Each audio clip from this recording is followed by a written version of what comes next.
Hello, good morning. आज बात करते हैं बायोलॉजिकल क्लासिफिकेशन की। जैसा कि आपने पिछले वाले वीडियो में देखा था कि हमने बात किया था 1.7 टू 1.8 मिलियन स्पीशीज की। अब ज़रूरत पड़ती है बायोलॉजिकल क्लासिफिकेशन की। क्लासिफिकेशन कैसे किया जाए? बहुत समय पहले की बात है कि जब इन ऑर्गेनिज्म को हम सब क्लासिफाई कर रहे थे, जब हम इन ऑर्गेनिज्म को क्लासिफिकेशन करने की बात करते थे, तो बहुत सारे साइंटिस्टों ने इस पे अपने अटेम्प्ट्स किए, लेकिन सबका अटेम्प्ट्स बार-बार फेल हो जाता। सबको ज़रूरत क्यों पड़ी इन सबको बाँटने की? सबसे पहले हम सबको ज़रूरत क्यों पड़ी इन सबको बाँटने की? तो फूड के लिए बाँटना पड़ता, शेल्टर के लिए बाँटना पड़ता, रिप्रोडक्शन के लिए बाँटना पड़ता। हर एक अपना एक जो वर्क होता है उन सब के लिए आपको बाँटना पड़ता है। ऐसे थोड़ी होता है भाई कि 1.7 1.8 मिलियन जो स्पीशीज़ एग्ज़िस्ट करती हैं इस वर्ल्ड में, क्या वो सब एक जैसी होंगी? बिल्कुल नहीं होंगी। कोई मछली होगा तो कोई शेर होगा।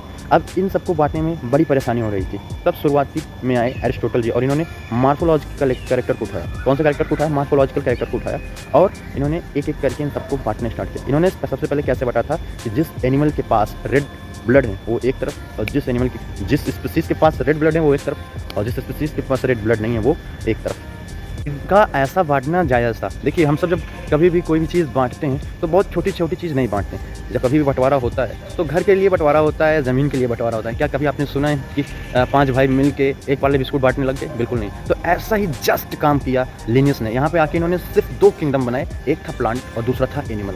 इन लिनियस साहब ने इस दोनों किंगडम को अलग-अलग रखा और बहुत ही आसानी से आपको देखने में।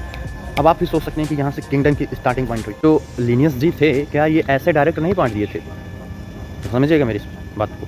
इन्होंने जब स्पीशीज़ को बाँटना स्टार्ट किया तो इन्होंने भी बहुत सारी चीज़ों को एनालाइज़ किया, ऑब्ज़र्व किया, रिसर्च किया, उसके ऊपर से इन्होंने बाँटना स्टार्ट करते हैं। ये बाँटते हैं मोड ऑफ न्यूट्रिशन के ऊपर, ये बाँटते हैं मेथड ऑफ रिप्रोडक्शन के ऊपर, आपका वॉल ऑफ नेचर क्या है। तो इन सारी कैटेगरी को देख के ये प्लांट्स और एनिमल जैसा 2 किंगडम बनाया और यही क्लासिफिकेशन सिस्टम आगे चल के बहुत ही ज़्यादा प्रचलित होता है। फिर उसके बाद में जॉर्ज बेंथम हुकर बहुत सारे साइंटिस्ट आते हैं जो फिर इस बायोलॉजिकल क्लासिफिकेशन को आगे लेकर चलते हैं। साइंटिस्टों में तो एक बात बहुत गज़ब की थी, जब एक कोई भी वैज्ञानिक शुरू करता था कोई भी चीज़, तो क्लासिफिकेशन हो गया या फिर किसी भी ऑर्गेनिज्म को देख के उसकी थ्योरी देना स्टार्ट किया, तो सब लोग उसको गलत साबित करने के लिए उस पर रिसर्च तो करते ही थे। जब लिनियस साहब ने 2 किंगडम दिया, तो ये देखकर व्हिटेकर जी ने देखा कि बोला नहीं यार, अगर ये 2 किंगडम दे सकते हैं तो मैं पूरे इस चीज़ को क्लासिफाई क्यों नहीं कर सकता। और इन्हीं चीज़ों को देखकर आर एस व्हिटेकर के मन में ख्याल होगा और इन्होंने 5 किंगडम बना दिए।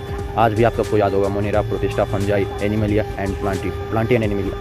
तो ये 5 किंगडम आगे चल के आपको पूरे होल, चाहे ज़ूलॉजी हो या फिर बॉटनी हो, आपको इसी 5 किंगडम के बारे में आगे चल के बताया जाएगा।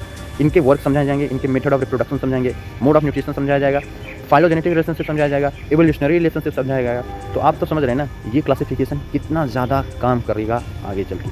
देखिए, उस वक्त जब मैंने इस चीज़ को ख़त्म किया था 1.7 टू 1.8 मिलियन, तो मैं चाहता उस वक्त आपको हायरार्किकल सिस्टम समझा सकता था, मगर उस वक्त मैंने रोक दिया। मुझे पता था जब तक आपको मैं किंगडम के बारे में नहीं बताऊँगा, फाइलम के बारे में नहीं बताऊँगा, जीनस, स्पीशीज़, क्लास, ऑर्डर, सब आप कैसे सीख पाओगे। अब धीरे-धीरे आपने किंगडम के बारे में सीखा, तो इस वीडियो में आज सिर्फ हम क्लासिफिकेशन के बारे में समझेंगे।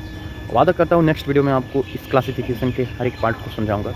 मिलते हैं नेक्स्ट वीडियो में, तब तक के लिए अपना प्यार बनाए रखिएगा। मैं भी मिलता हूँ आपको एक नेक्स्ट वीडियो में एक नए टॉपिक के साथ। चलिए चलते हैं। जय हिंद, जय भारत।